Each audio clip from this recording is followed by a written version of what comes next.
عورت کی جو ماہواری آتی ہر مہینے حیض کے دنوں میں عورت کو نماز معاف.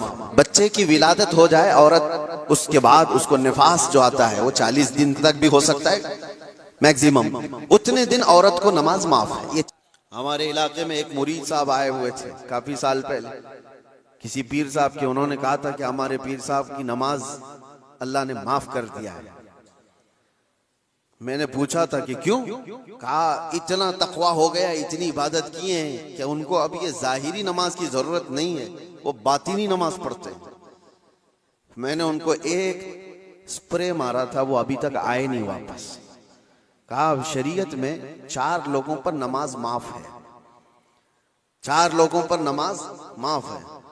نابالغ بچہ ہو تو نماز معاف ہے, بھی مطلب اس پر نماز فرض ہی نہیں ہوئی. دوسرے پاگل ہو, دماغی نہیں ہے تو بھی نماز معاف ہے. اور تیسرے عورت کی جو ماہواری آتی ہر مہینے حیض کے دنوں میں عورت کو نماز معاف ہے. چوتھے بچے کی ولادت ہو جائے عورت اس کے بعد اس کو نفاس جو آتا ہے وہ 40 دن تک بھی ہو سکتا ہے میکزیمم, اتنے دن عورت کو نماز معاف ہے. یہ 4 لوگ ہیں جن کو نماز معاف ہے. میں نے مرید صاحب سے کہا تھا پیر صاحب کو پوچھ لینا ان 4 میں آپ کیا ہو. یا تو تمہارا پیر نابالغ ہوگا اس لیے نماز معاف ہو گئی, یا تو پاگل ہوگا اس لیے معاف ہے, یا تو پھر وہ 2 کیٹیگری جو بڑی ڈینجر ہے. پوچھ لینا. میرے عزیزو, غوث پاک پر نماز معاف نہیں ہوئی تو اے رے غیر نتھو کھیرے کی بات کیا ہے. سلطان الاولیاء غوث پاک رضی اللہ تعالیٰ عنہ کے ساتھ یہ ہوا تھا. آپ نماز پڑھ رہے تھے, بادل کا ٹکڑا ایک سایہ بن کر کے آپ کے اوپر طاری ہوا اور اس سے آواز آنے لگی, اے عبد القادر میں نے تجھ پر سارے حرام کو حلال کر دیا ہے, میں نے تجھے نماز معاف کر دی ہے, تو نے اتنی عبادت کر ڈالی. اور ظاہر سی بات ہے یہ 4 دن لوگوں میں بیٹھ کر کے عبادت کر کے یہ سمجھ لیں کہ میں بہت کیا ہوں. غوث پاک تو وہ ہیں جنہوں نے 15 سال تک ایک پاؤں پر کھڑے ہو کر رات بھر نماز پڑھی, اور تقریباً 40 سال ان کی عبادت کے ایسے گزرے ہیں کہ ایک انگور کے دانے سے سحری کرتے تھے اور آدھے گلاس پانی سے افطاری کر لیا کرتے تھے. یہ غوث پاک کی عبادات اور مجاہدات اتنے سالوں کے بعد اگر کوئی کہے ان کو تو بات تو ایسی لگتی ہے نا کہ شاید دماغ میں یہ بات آ جائے, ہاں اتنے سالوں کی عبادت ہوئی, بادل کے ٹکڑے سے آواز آئے کہ عبد القادر میں نے سارے حرام حلال کر دیے تم پر اور نمازیں معاف کر دی. لیکن وہ ایسے ویسے لوگوں کی صحبت پائے ہوئے اور موسمی طریقوں کے ولی نہیں تھے. غوث پاک رضی اللہ تعالیٰ عنہ شان محبوبیت پر فائز تھے. آپ نے برجستہ کہا یہ آواز رحمان کی نہیں ہے, یہ شیطان کی ہے.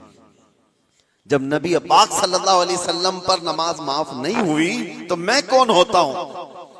اللہ کے رسول صلی اللہ علیہ وسلم جو صاحب شریعت ہیں, حضور نے نماز نہیں چھوڑی, اور وہ بھی آخری وقت تک. جانتے ہو روایات میں موجود ہے اس وقت رسول اللہ صلی اللہ علیہ وسلم حجرے سے باہر آ رہے تھے جب آپ کی وفات کو چند ہی دن باقی تھے. حضور کی وفات کو, حضور کے انتقال کو چند دن باقی تھے. حضرت ابوبکر صدیق امامت کر رہے تھے, لیکن اس کے باوجود رسول پاک صلی اللہ علیہ وسلم سخت علالت کے بعد حجرے سے باہر تشریف لائے تھے, اس حالت میں کہ روایات میں موجود ہے حضور 2 صحابہ کے کندھوں پر ہاتھ رکھ کر کے باہر آ رہے تھے, پیر زمین پر نہیں لگ رہے تھے. اس قدر شدت کی تکلیف کے ساتھ بھی نبی پاک صلی اللہ علیہ وسلم مسجد میں تشریف لا رہے ہیں, اور یہاں مرغ مسلم توڑتے ہوئے بیٹھے ہوئے وہ پیر کہتے ہیں کہ ہمارے لیے نماز معاف ہے. غوث پاک نے جب یہ کہا کہ یہ رحمان کی آواز نہیں, یہ شیطان ہے, میرے لیے نماز معاف نہیں ہو سکتی, تو غوث پاک رضی اللہ تعالیٰ عنہ پر اس نے غرور اور تکبر میں لانے کے لیے ایک دوسرا حملہ کیا تھا اور کہا عبد القادر تم بہت پڑھے لکھے ہو, بہت علم ہے تمہارے پاس, تم پڑھے لکھے نہ ہوتے, علم نہ ہوتا تو آج میرے گمراہی میں آ جاتے. شیطان اپنی اصلی حالت پر آ گیا. کہا ٹھیک ہے تم نے مجھے پہچان لیا, لیکن تم بہت پڑھے لکھے ہو, تمہارا علم اتنا ہے کہ تم بچ گئے. غوث پاک نے کہا تو دوسرا حملہ کر رہا ہے مجھ پر, میرے علم نے نہیں بچایا, مجھے رب کے فضل نے بچایا. یہاں پر بھی آدمی بہک سکتا ہے اگر ہاں کہہ دیا کہ ہاں میں تو پڑھا لکھا ہوں, میں بہت علم والا ہوں, اسی لیے بہت سارے علم والے بھی بھسم ہو گئے. علم والے بھی بہک گئے، علم کے ساتھ رب کا فضل ہے تو پھر وہ بچ جاتا ہے۔ میرے عزیزو، عرض یہ کرنا ہے کہ حضور پاک صلی اللہ علیہ وسلم کی شریعت کو چھوڑ کر کے کوئی ولی نہیں ہو سکتا۔ غوث پاک رضی اللہ تعالیٰ عنہ کی 11ویں کرنے والے، نیاز کرنے والے سب سے میرا ایک ہی کہنا ہے اور سب کے لیے ایک میسج ہے کہ تمہاری 11ویں، تمہارے کچڑے، تمہارے نیاز یہ فرض نہیں، نہ ہی واجب ہیں، مستحب کے درجے میں آ سکتے ہیں، لیکن فجر کی نماز سے لے کر عشاء کی نماز تک فرض یہ تمہارے اوپر ایسا ضروری ہے کہ اس چیز کے لیے کوئی معافی نہیں ہے۔ 1 سال تم نے دیگ نہیں بنائی، نیاز نہیں کی تو قیامت کے دن نہیں پوچھا جائے گا کہ تم غوث پاک کی فاتحہ کرتے تھے کہ نہیں کرتے تھے، یہ سوال نہیں ہوگا، لیکن یہ سوال ضرور ہوگا کہ فجر میں اٹھے کیوں نہیں تھے، یہ سوال ضرور ہوگا اتنی نمازیں قضا کیوں ہوئی تم سے۔ میرے عزیزو، نوافل اور مستحبات میں پڑی ہوئی یہ امت، میں منع نہیں کرتا، آپ شوق سے، ہم بھی کرتے غوث پاک رضی اللہ تعالیٰ عنہ کے دربار میں ایصال ثواب کے لیے، مرحومین کے لیے ہم نیاز، فاتحہ، ساری چیزیں کرتے ہیں، لیکن اس کا مطلب یہ نہیں ہے کہ کل وہی ہے اور اللہ تبارک و تعالیٰ کی یہ عبادتیں کچھ معنی نہیں رکھتی، نماز نہیں ہے، قرآن نہیں ہے۔ عزیزان گرامی، میں ان لوگوں سے پوچھتا ہوں جو 2-2 3-3 گھنٹے قوالیوں پر رقص کرتے ہیں، قرآن کی ایک سورہ بھی تو سن کے دکھاؤ، وہ رب کا کلام ہے، اللہ کا کلام ہے۔ کسی قاری قرآن سے تم قرأت سن کر کے جھومو، پھر پتا چلے کہ ایمان تمہارے دل میں کتنا ہے۔ ڈھول بازوں پر رقص کرنے والی قوم، ایمان سے اگر تعلق ہے تو ان خرافات میں نہیں جا سکتا کبھی۔ ایمان مضبوط کرو، اولیاء کاملین کی جماعت سے وابستہ رہنا یہ ضروری ہے، لیکن اس کا مطلب صرف یہ نہیں جو بنایا گیا ہے۔ ہم سنیوں پر ایک بڑا الزام یہ لگایا جاتا ہے کہ یہ صرف چادر، گاگر، جلوس، فاتحہ، نیاز، 11ویں والے لوگ ہیں۔ میرے عزیزوں، وہ ایک پارٹ ہے۔ ظالموں نے جس طرح کا یہ ہمارے اوپر الزام لگا کر رکھا ہے کہ یہ سجدے کرنے والے لوگ ہیں، قبر کی پوجا کرنے والے لوگ ہیں، اور مزارات اولیاء پر جا کر شرک و بدعت کرنے والے لوگ ہیں، دنیا کو یہ پھیلا کر کے رکھا گیا۔ ہم اس سے برات کا اظہار کرتے ہیں۔ ہم سنی مزار کو سجدہ تو چھوڑو، ہم رسول کو بھی سجدہ نہیں کرتے۔ سجدہ صرف اور صرف اللہ وحدہ لا شریک کے لیے ہے، عبادت صرف اللہ رب العزت کے لیے ہے۔ سجدہ تو دور کی بات، جھکنا بھی جائز نہیں ہے، جھکنا بھی جائز نہیں ہے۔ ہم اس عقیدے کے حامل ہیں، الحمدللہ مزارات پر جاتے ہیں تو شرک و بدعت کے لیے نہیں، میرے مصطفیٰ کے فرمان پر جاتے ہیں، حضور پاک صلی اللہ علیہ وسلم کے فرمان کی بنیاد پر جاتے ہیں۔